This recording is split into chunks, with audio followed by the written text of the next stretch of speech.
Dia 14 de janeiro, Gênesis capítulo 15. Depois destes acontecimentos, veio a palavra do Senhor a Abrão, numa visão, e disse: Não temas, Abrão, eu sou o teu escudo, e teu galardão será sobremodo grande.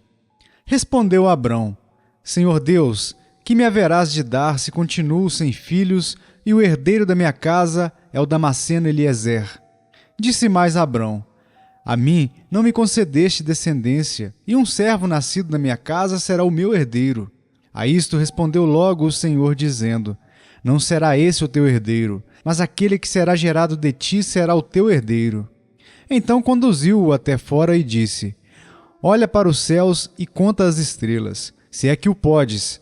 E lhe disse: Será assim a tua posteridade. Ele creu no Senhor, e isso lhe foi imputado para a justiça. Disse-lhe mais: Eu sou o Senhor que te tirei de Ur dos Caldeus, para dar-te por herança esta terra. Perguntou-lhe Abrão: Senhor Deus, como saberei que hei de possuí-la? Respondeu-lhe: Toma-me uma novilha, uma cabra e um cordeiro, cada qual de 3 anos, uma rola e um pombinho. Ele, tomando todos estes animais, partiu-os pelo meio e lhes pôs em ordem as metades, umas defronte das outras, e não partiu as aves.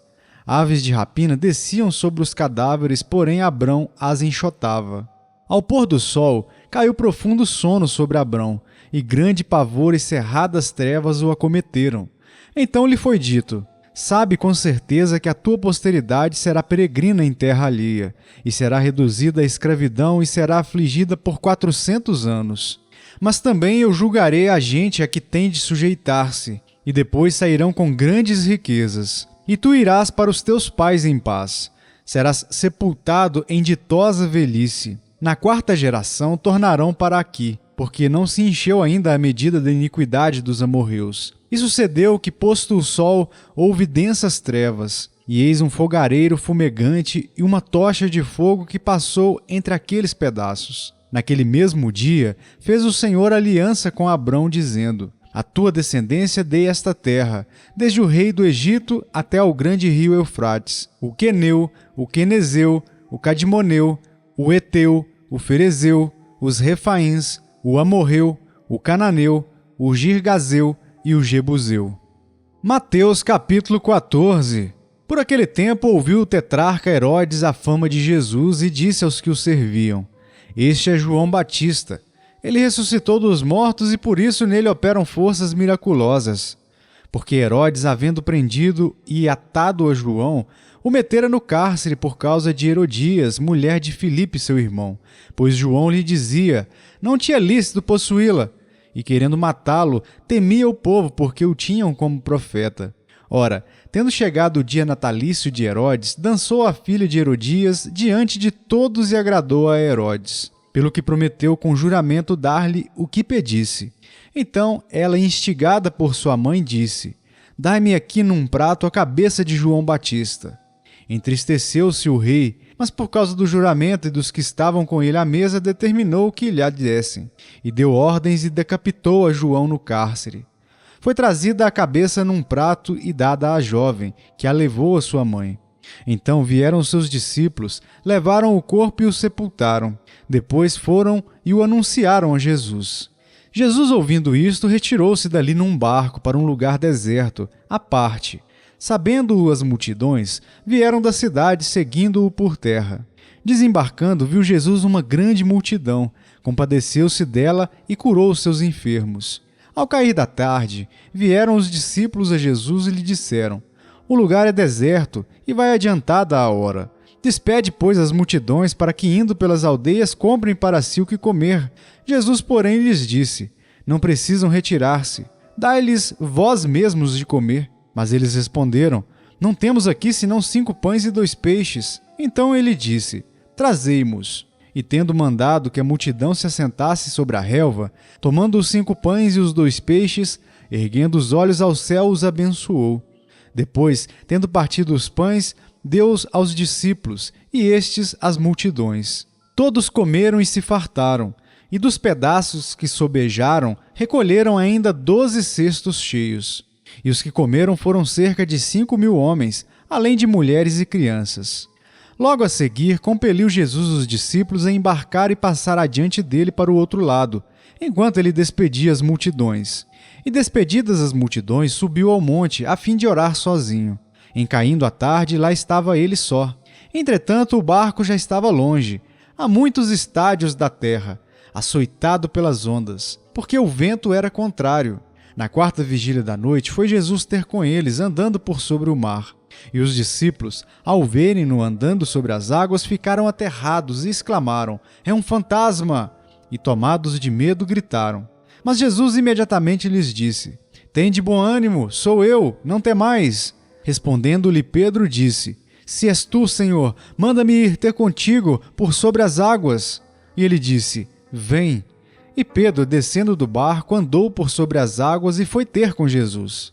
Reparando, porém, na força do vento, teve medo, e começando a submergir, gritou: "Salva-me, Senhor!"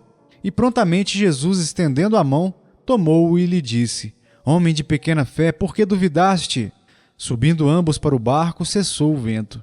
E os que estavam no barco o adoraram, dizendo: "Verdadeiramente és filho de Deus." Então, estando já no outro lado, chegaram à terra em Genezaré. Reconhecendo os homens daquela terra, mandaram avisar a toda a circunvizinhança e trouxeram-lhe todos os enfermos. E lhe rogavam que, ao menos, pudessem tocar na orla da sua veste. E todos os que tocaram ficaram sãos. Neemias capítulo 4. Tendo Sambalate ouvido que edificávamos o muro, ardeu em ira, e se indignou muito e escarneceu dos judeus. Então falou na presença de seus irmãos e do exército de Samaria e disse: "Que fazem esses fracos judeus? Permitir-se-lhes-á isso? Sacrificarão? Darão cabo da obra num só dia? Renascerão acaso dos montões de pó as pedras que foram queimadas?" Estava com ele Tobias, o amonita, e disse: "Ainda que edifiquem, vindo uma raposa derribará o seu muro de pedra. Ouve, ó nosso Deus, pois estamos sendo desprezados. Caia o seu opróbrio sobre a cabeça deles e faze que sejam despojo numa terra de cativeiro. Não lhes encubras a iniquidade, e não se risque de diante de ti o seu pecado, pois te provocaram a ira na presença dos que edificavam. Assim edificamos o muro, e todo o muro se fechou até a metade de sua altura, porque o povo tinha ânimo para trabalhar. Mas ouvindo Sambalate e Tobias, os arábios, os amonitas e os asdoditas, que a reparação dos muros de Jerusalém ia avante e que já se começavam a fechar-lhe as brechas, ficaram sobremodo irados. Ajuntaram-se todos de comum acordo para virem atacar Jerusalém e suscitar confusão ali. Porém nós oramos ao nosso Deus e como proteção pusemos guarda contra eles de dia e de noite. Então disse Judá: "Já desfaleceram as forças dos carregadores, e os escombros são muitos, de maneira que não podemos edificar o muro." Disseram, porém, os nossos inimigos: "Nada saberão disto, nem verão, até que entremos no meio deles e os matemos. Assim faremos cessar a obra." Quando os judeus que habitavam na vizinhança deles 10 vezes nos disseram: "De todos os lugares onde moram, subirão contra nós." Então pus o povo por famílias nos lugares baixos e abertos, por detrás do muro, com as suas espadas e as suas lanças e os seus arcos. Inspecionei, dispus-me e disse aos nobres, aos magistrados e ao resto do povo: "Não os temais. Lembrai-vos do Senhor, grande e temível, e pelejai pelos vossos irmãos, vossos filhos, vossas filhas, vossa mulher e vossa casa." E sucedeu que, ouvindo os nossos inimigos, que o já sabíamos e que Deus tinha frustrado o desígnio deles, voltamos todos nós ao muro, cada um à sua obra. Daquele dia em diante, metade dos meus moços trabalhava na obra, e a outra metade empunhava lanças, escudos, arcos e couraças. E os chefes estavam por detrás de toda a casa de Judá, os carregadores que por si mesmos tomavam as cargas, cada um com uma das mãos fazia a obra e com a outra segurava a arma. Os edificadores, cada um trazia sua espada à cinta, e assim edificavam. O que tocava a trombeta estava junto de mim. Disse eu aos nobres, aos magistrados e ao resto do povo: "Grande e extensa é a obra, e nós estamos no muro muito separados, longe uns dos outros. No lugar em que ouvirdes o som da trombeta, para ali acorrei a ter conosco. O nosso Deus pelejará por nós."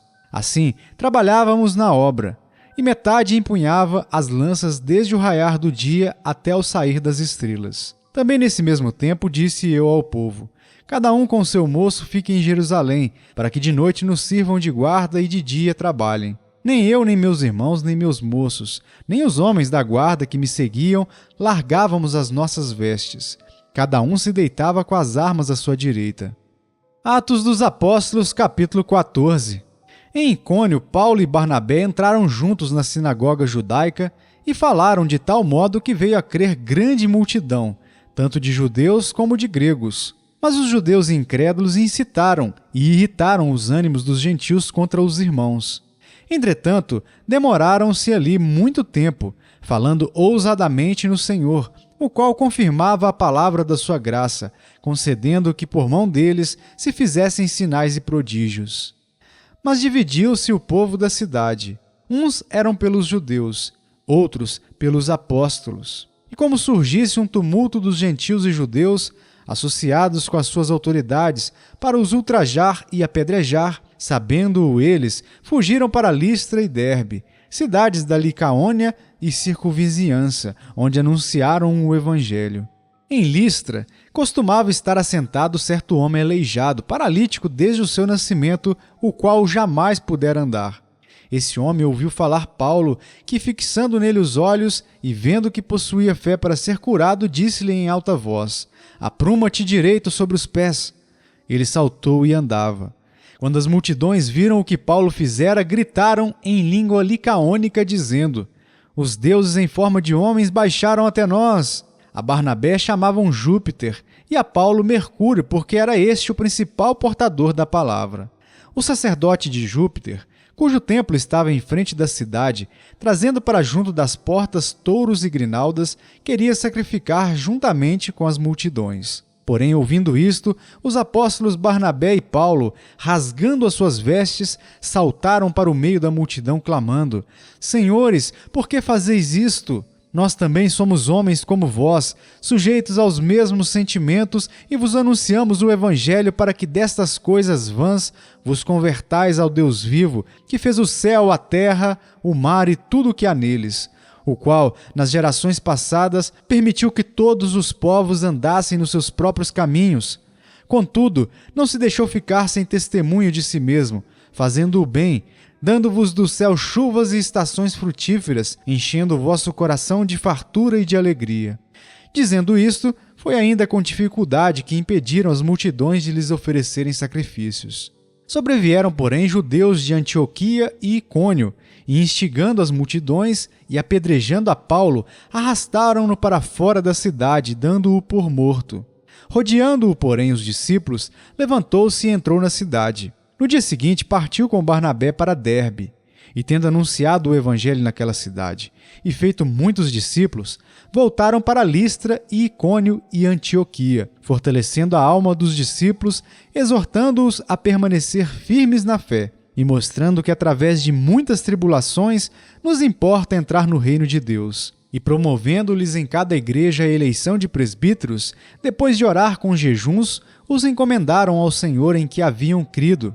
Atravessando a Pisídia, dirigiram-se a Panfilha, e tendo anunciado a palavra em Perge, desceram a Atália, e dali navegaram para Antioquia, onde tinham sido recomendados à graça de Deus para a obra que haviam já cumprido. Ali chegados, reunido a igreja, relataram quantas coisas fizera Deus com eles e como abrira aos gentios a porta da fé, e permaneceram não pouco tempo com os discípulos.